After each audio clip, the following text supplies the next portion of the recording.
What is the broken window fallacy? Well, the broken window fallacy is usually associated with this anecdote about a small boy, young boy, in a small town, maybe a few hundred years ago. And this little boy is grounded or he's in trouble, so he's angry and he's mischievous. So he ends up outside the local bakery shop. He picks up a rock, and this mischievous little boy, he throws it through the window, breaks the window, all the glass, and ends up inside of the shop. Well, the baker, he finds out about this, and he's really mad. He has to go pay $25 to the local window maker to go replace that window. So now he's out of $25 and that window he just had.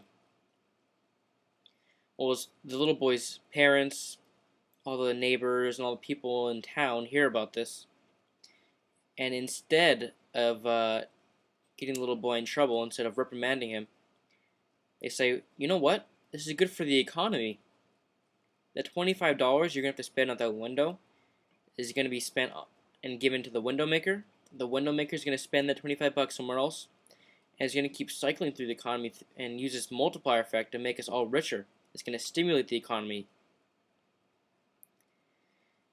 And that's what's called the broken window fallacy.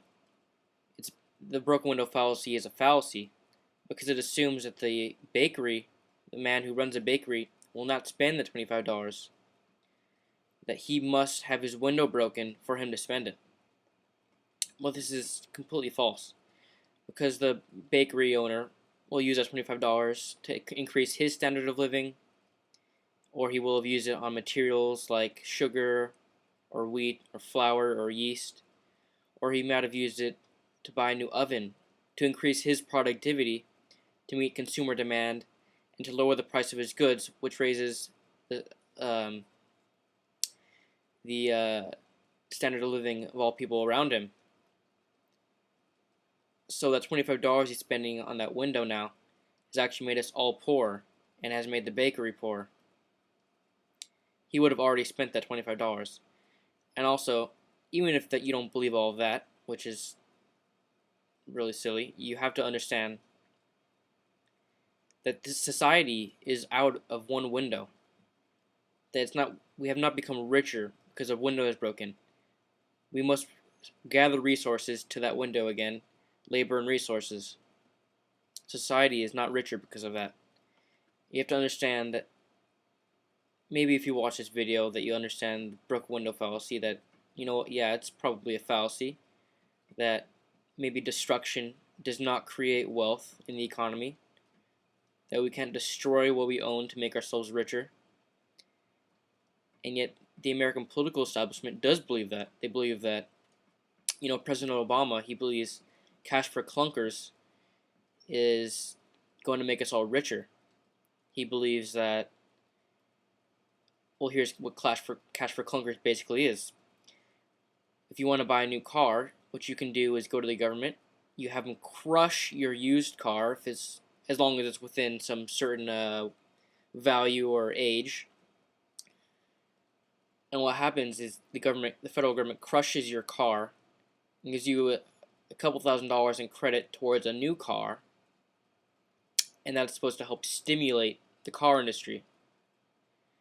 What he doesn't understand is that what he's actually done is hurt poor people through this process. The price of a used car has gone up a little over $2,000 since Cash for Clunkers was enabled.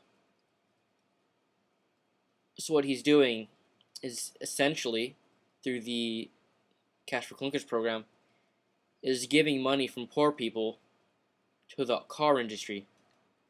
A poor college student like me, who's going to buy his used first car in a few years or something, I'm actually paying more money for a used car, thousands of dollars more,